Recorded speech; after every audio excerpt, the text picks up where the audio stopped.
చేనేత వస్త్రాలను డిస్కౌంట్ రేట్లకు అమ్ముతున్నట్లు ఏపీ చేనేత జౌళి శాఖల మంత్రి సవిత తెలిపారు. 60, 50, 40% డిస్కౌంట్లు ఇస్తున్నట్లు చెప్పారు. 2 రోజుల్లోగా సహకార సంఘాల నుంచి చేనేత వస్త్రాల కొనుగోళ్లు ప్రారంభిస్తామని ప్రకటించారు. దీనికి సంబంధించిన మరిన్ని వివరాలను ఈ వీడియోలో చూద్దాం. గుంటూరు మంగళగిరిలోని ఎర్రబాలెంలో 60% తగ్గింపు ధరపై ప్రత్యేక కౌంటర్లు ఏర్పాటు చేస్తున్నామని మంత్రి సవిత వెల్లడించారు.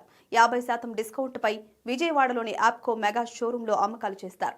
మిగిలిన అన్ని యాప్కో షోరూముల్లోనూ 40% తక్కువ రేటుకు సేల్స్ చేస్తారు. ఈ నెల 26 నుంచి తిరుపతిలో చేనేత ఎగ్జిబిషన్ ప్రారంభం కానుంది. 2 రోజుల్లోగా సహకార సంఘాల నుంచి చేనేత వస్త్రాల కొనుగోళ్లు ప్రారంభిస్తామని మంత్రి సవిత పేర్కొన్నారు. సంక్రాంతి పండుగను దృష్టిలో పెట్టుకుని ఆప్కో షోరూముల్లో భారీ డిస్కౌంట్ అమ్మకాలు చేస్తున్నారు. ఈ మేరకు ప్రత్యేక కౌంటర్లు ఏర్పాటు చేస్తున్నారు. తిరుమల శ్రీవారి వైకుంఠ ఏకాదశి ఉత్సవాల సందర్భంగా తిరుపతిలో చేనేత బజార్ నిర్వహించనున్నారు. ఈ ఏర్పాట్లపై తాడేపల్లిలోని క్యాంప్ ఆఫీసులో చేనేత జౌళి శాఖ అధికారులతో మంత్రి సవిత సమీక్షా సమావేశం నిర్వహించారు. మెగా క్లస్టర్ల ఏర్పాటు, గత 3 నెలల్లో ఆప్కో అమ్మకాలపై మంత్రి ఆరా తీశారు. ఈ సందర్భంగా ఆమె మాట్లాడుతూ జనవరిలో రానున్న సంక్రాంతిని దృష్టిలో పెట్టుకుని ప్రత్యేక కౌంటర్లు ఏర్పాటు చేయాలని ఆదేశించారు. 60% డిస్కౌంట్ అమ్మకాలపై గుంటూరులోని చేనేత ఏడీ కార్యాలయ ఆవరణలో, మంగళగిరిలోని ఎర్రబాలెంలో ప్రత్యేక కౌంటర్లు ఏర్పాటు చేయాలని, ఇందుకు సంబంధించి ఏర్పాట్లు చేపట్టాలని అన్నారు. విజయవాడలోని యాప్కో మెగా షోరూంలో 50% డిస్కౌంట్ అమ్మకాలు చేయనున్నామని అన్నారు. ఈ నెల 29వ తేదీ నుంచి ప్రత్యేక డిస్కౌంట్ కౌంటర్లు ఏర్పాటు చేయాలని అన్నారు. రాష్ట్రంలోని మిగిలిన అన్ని యాప్కో షోరూముల్లో 40%పై డిస్కౌంట్ అమ్మకాలు సంక్రాంతి వరకు కొనసాగిస్తున్నట్లు తెలిపారు. ఈ డిస్కౌంట్ సేల్స్ పై విస్తృత ప్రచారం చేయాలని అన్నారు. తెలుగువారి పెద్ద పండుగను సంప్రదాయ రీతిలో జరుపుకోవాలని, ఇంటిల్లిపాది చేనేత వస్త్రాలు ధరించాలని మంత్రి సవిత కోరారు.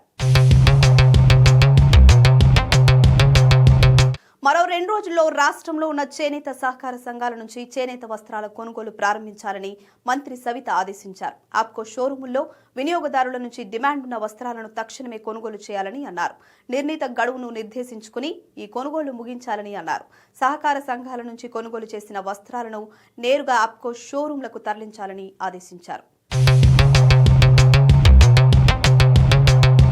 ధర్మవరం మెగా హ్యాండ్లూమ్ క్లస్టర్ కు 38.31 కోట్లు, పిఠాపురం స్పెషల్ ఇన్ఫ్రాస్ట్రక్చర్ ప్రాజెక్టుకు 15.11 కోట్లు, మంగళగిరి హ్యాండ్లూమ్ పార్క్ కు 22.36 కోట్లు, అమరావతిలో హ్యాండ్లూమ్ మ్యూజియం ఏర్పాటుకు 15 కోట్లు, 30 ఆప్కో షోరూంల అభివృద్ధికి 8.82 కోట్లతో ప్రతిపాదనలను కేంద్రానికి పంపినట్లు చేనేత జౌళి శాఖ కమిషనర్ రేఖారాణి తెలిపారు. దీనిపై మంత్రి సవిత స్పందిస్తూ నేషనల్ హ్యాండ్లూమ్ డెవలప్మెంట్ ప్రోగ్రాం కింద కేంద్రానికి పంపిన 99.60 కోట్ల విలువైన ప్రాజెక్టులకు తక్షణమే అనుమతులు వచ్చేలా కృషి చేయాలని అధికారులకు నిర్దేశం చేశారు. రానున్న వైకుంఠ ఏకాదశి ఉత్సవాల సందర్భంగా తిరుమలకు లక్షలాది మంది భక్తులు రానున్న నేపథ్యంలో చేనేత ఎగ్జిబిషన్ను ఈ నెల 26 నుంచి ప్రారంభించనున్నట్లు మంత్రి సవిత తెలిపారు.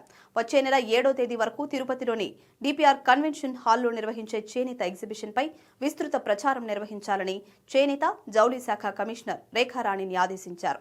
రాష్ట్రంలోని ప్రధాన నగరాల్లో చేనేత ఎగ్జిబిషన్లు నిర్వహించేలా చర్యలు తీసుకోవాలని అన్నారు.